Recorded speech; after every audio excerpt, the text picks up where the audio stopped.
First, you have some time to look at questions 1 to 5.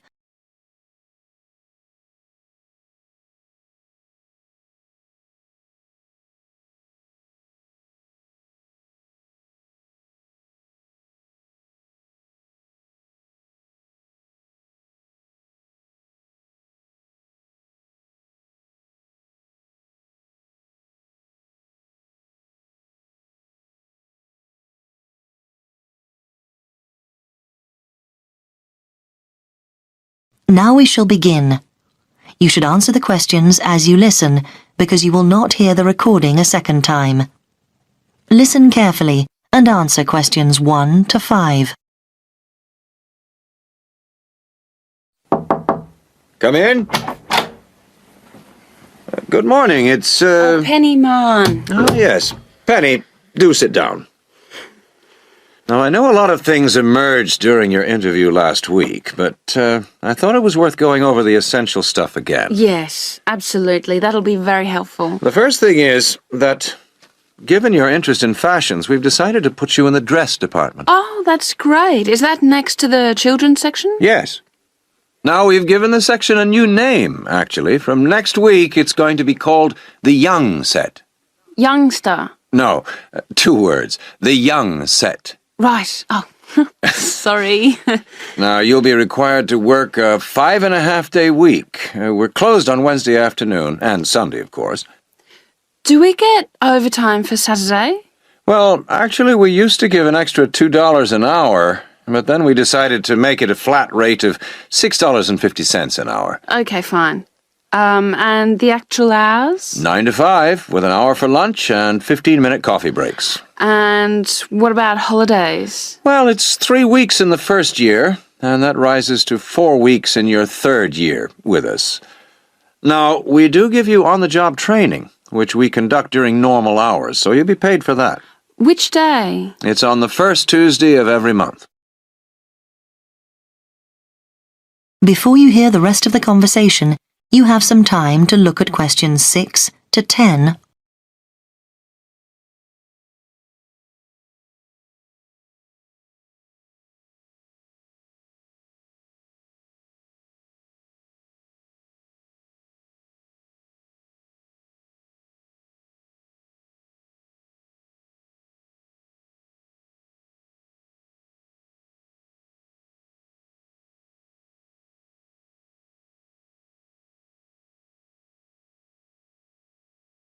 Now listen and answer questions 6 to 10. Now, in addition to your basic pay, I should explain that you're entitled to some staff perks, which our assistants do find a valuable benefit. Do we get a discount? That's right, 25% off everything in the store, although we do make an exception for sale goods, which I'm afraid have no discount. Yeah, fine. And I was wondering about pension arrangements. You get a good company pension, which our personnel manager will be able to explain to you in detail. She's in room 12. Worth going along to see her. And who will I be working under? Mr. Appleby? The manager of your section is Mrs. Waddell. That's Waddell. Mrs. Waddell. Okay. And apart from serving the customers, will I have any other duties? Good question. We do ask you to do the window dressing. Oh, I'll enjoy that. And one of the biggest worries in the boutique is shoplifters, so you have to check for them. Will I receive training on that? Yes, certainly. That'll be one of the sessions next month. Oh, and we'll be asking you to check stock. Right. Yes, of course. And is there a particular dress code in the shop? Right, well, we're quite flexible. But what we do is ask you to wear a black skirt, and the shop will give you a red blouse. We'll also give you a name badge, which you must wear all the time. Yeah, of course. Right. Is there anything else you'd like to ask me? No, that's very comprehensive. Thank you. Good. So we'll see you on Monday. Yes. Thank you. Goodbye. Goodbye. That is the end of section 1. You now have half a minute to check your answers.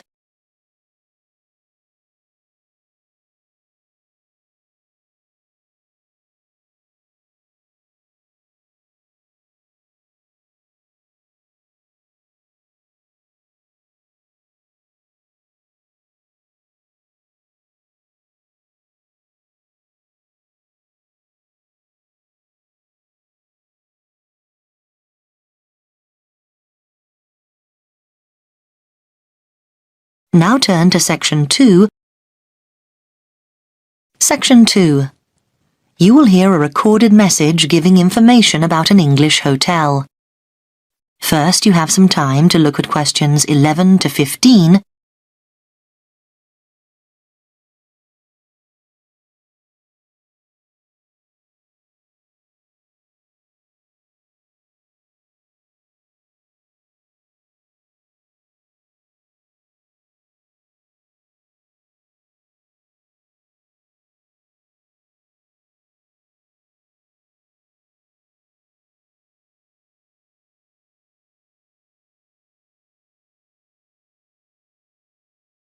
Now listen carefully and answer questions 11 to 15. Welcome to the Bridge Hotel information line. The Bridge Hotel is part of the Compact Group, which is a large association of family-owned hotels offering a warm, friendly atmosphere and high-quality service at competitive prices. All of them cater for a wide range of people, from business to leisure clients. Set in a quiet residential area on the attractive outskirts of Belford, about 3 miles from the city centre, the Bridge Hotel is a popular choice for conferences. After recent refurbishment and expansion, it now has 25 double rooms and 20 singles. All 45 are en suite with TV and coffee and tea making facilities. The Bridge Hotel is set in 3.5 hectares of grounds, with an open-air swimming pool and 4 tennis courts. There is also a newly opened gym with fitness suite, which is considered one of the best equipped in the area. Non-resident membership is available. We have a fully licensed restaurant for residents and non-residents, which provides a wide range of dishes with a particular focus on dishes from around the world. For the discerning business customer, we have designated business rooms with phone links allowing full internet access.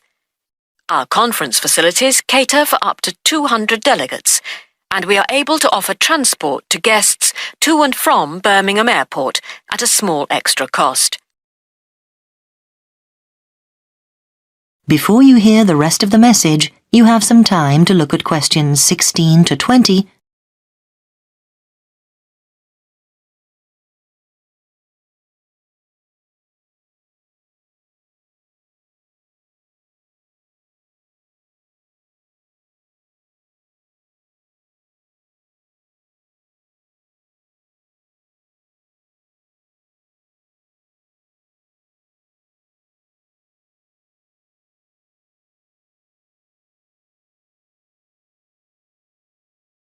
Now listen and answer questions 16 to 20. There now follows information about short break packages. Welcome to the Bridge Hotel Short Breaks information line. We offer 3 packages: 2-day, 3-day and 5-day. The 2-day costs £75 per person per night and includes full cooked breakfast and evening entertainment. Very popular for weekend getaways. The 3-day break costs £60 per person per night and, in addition to offers for the 2-day break, includes 1 4-course dinner. This allows guests to enjoy the full range of hotel facilities. The 5-day break costs £52 per person per night and, in addition to offers from the 2- and 3-day breaks, includes free beauty therapy on 2 days and a full-day pass to a golf club. This package is particularly popular with couples who want a completely relaxing break.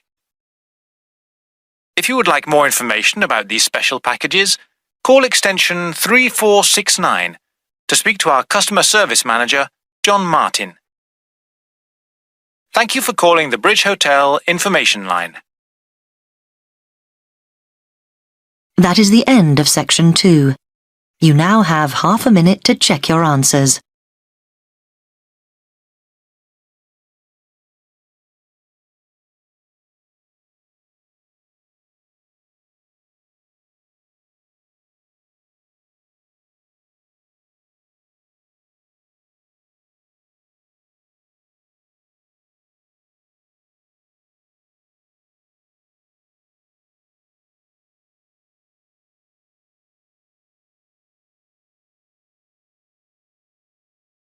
Now turn to Section 3.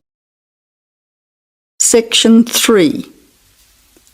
You will hear two students, called Richard and Shirley, discussing the information they have collected so far for a group project. Now you have some time to look at questions 21 to 26.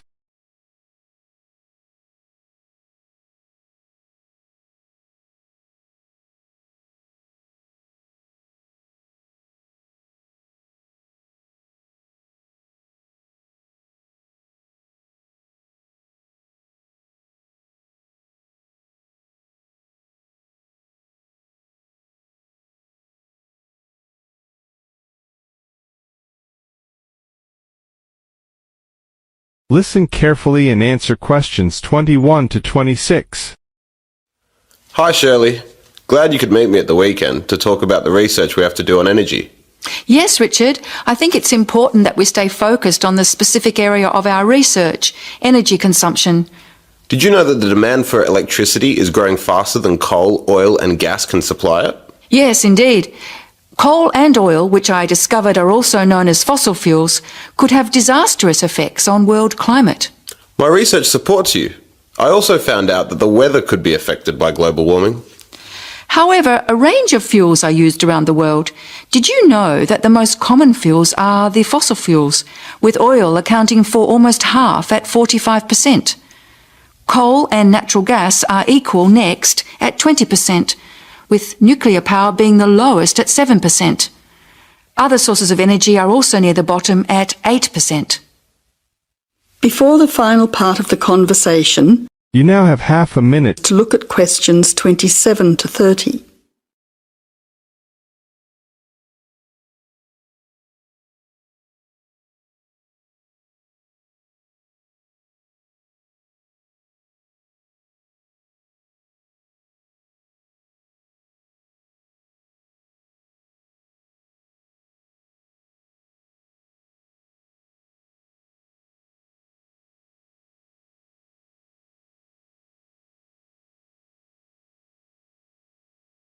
Now answer questions 27 to 30. That information will be useful when we look at the different energy sources in detail. We also need to look at the pros and cons of each type of energy. We've already said that fossil fuels increase the world's temperature, but we also need to mention the most serious issue, that these three types of fuel are finite, meaning they will not last forever. Another major disadvantage is that by burning coal and oil in particular, chemicals are released into the atmosphere, which combine with water to fall back to Earth and damage both plant and animal life. That really sounds useful. If you focus on coal, oil and gas, I'll look into nuclear power. It is common knowledge that nuclear power stations create radioactive waste, but I'm particularly interested in how this unwanted waste product is dealt with safely. I'll also need to look at the effects on people living near these power stations. Yes, I think all those areas need exploring. Do you think I should also look into renewable energy sources, such as wind and sun, energy that never runs out? Don't you think it's an important area to consider? Yes, but I don't think I'll have enough time to look at it in enough detail. I also agree that we have enough to focus on until our next group meeting. So to finish, you could find some information on the advantages of fossil fuels, and I'll give you the facts that I have already on coal, oil and gas.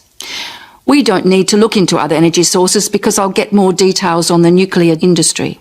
That's great. See you in 2 weeks' time. That is the end of Section 3.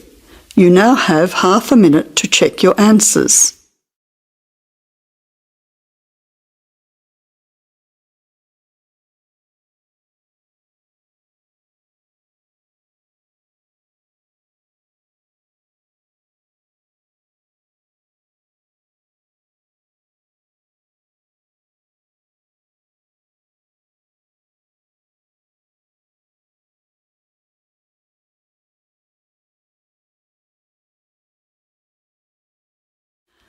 Now turn to Section 4. Section 4. You will hear a talk from a series of lectures on the survival of our planet. Professor Samson talks about endangered species of flora and fauna. First, you'll have half a minute to look at questions 31 to 40.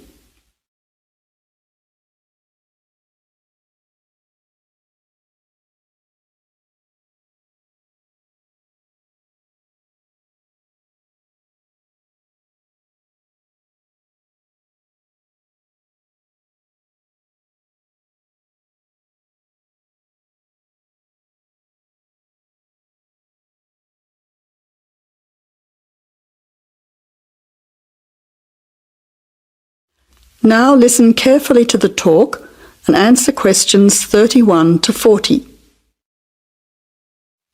Good afternoon, ladies and gentlemen. Today's topic in this series of lectures on our planet is about ensuring the survival of our very important plant and animal species. In this lecture, I want to discuss one way that we can do this.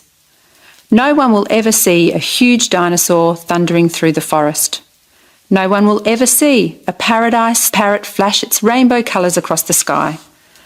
The fact is that many animals and plants have been wiped out. Sadly, they are extinct. It is too late for them. Extinction is forever. We can't do anything about the species that have already disappeared. But today, there are many animals and plants that could still become extinct in the future if we do not act now. They are endangered. The African elephant and rhinoceros have become endangered because of the value of their tusks. Australian parrots and reptiles are smuggled onto planes because certain people in other countries are prepared to pay thousands of dollars for them. And there are many other species around the world that are endangered because they no longer have a place in which to live and reproduce safely. The main cause of extinction is the destruction of habitats. A habitat contains all that a living thing needs to survive: space, light, water, food, shelter, and opportunities for reproduction. The population of the world is growing rapidly, and this is placing great demands on land and resources for housing and for growing food. When vegetation is cleared and swamps are drained for agriculture, mining and suburbs, or when rivers are dammed to store water, plants are destroyed and animal life is threatened. In other words, humans are changing and destroying the habitats of animals and plants, which is in turn reducing their chances of survival.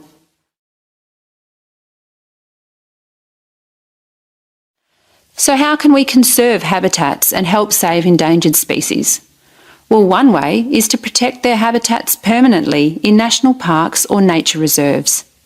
National parks have been created in many countries. They encourage people to enjoy the beauty and diversity of the animals and plants that live there without harming them. By supporting and visiting these parks, people can become more aware of the species that live there and how the parks work to protect them. It is very important that, when visiting a national park, we keep them safe for future generations of plants and animals by obeying a few rules. Firstly, follow the fire regulations. Don't throw cigarettes or build fires, except at certain times of the year in especially allocated areas and facilities. Secondly, remember to leave pets at home. Pets, such as cats or dogs, can hunt birds or other small animals.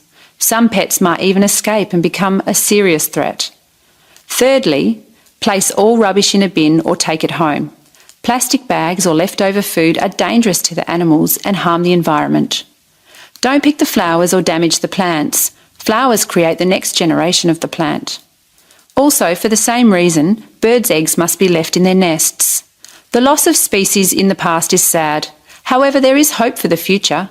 Despite the demands of our increasing population, we can work to protect the plant and animal species we still have.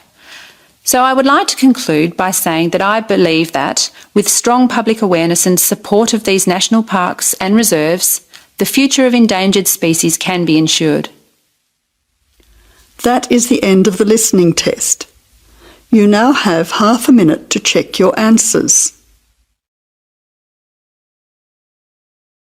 I don't ever slow up, no I don't take shit. I got no love for the fakeness. If you wanna play tough and wanna hate this, I'll always show up. I don't ever slow up, no I don't take shit. I got no love for the fakeness. If you wanna play tough and wanna hate this, I'll always show up and make a statement. I don't ever slow up, no I don't take shit. I got no love for the fakeness. If you wanna play tough and wanna hate this, I'll always show up and make a statement. Everything I do so instinctive and so passionate. Every word I move so descriptive like an adjective. I got a vendetta against people who patented being negative when you should be getting after it. I got facts over tracks, this and that. Spitting slow, spitting fast, I could roast, I could gas. Think I'm okay at last, but I don't know if that can erase all the past. And the pettiness, a reflection of the emptiness. Hilarious, you think you're worth my time, you're delirious. Mysterious, because you hide behind a fake exterior. Inferior, you know I'll always be a bit superior. Get off of me, this ain't no humble brag. I want you to hear words, you can say them back. I want you to feel free from the chains at last, and to believe in what you got, it was built to last, yeah. Now that I've been put through hell, I never got anyone's help, I had to do it all myself. I don't ever slow up, no I don't take shit, I got no love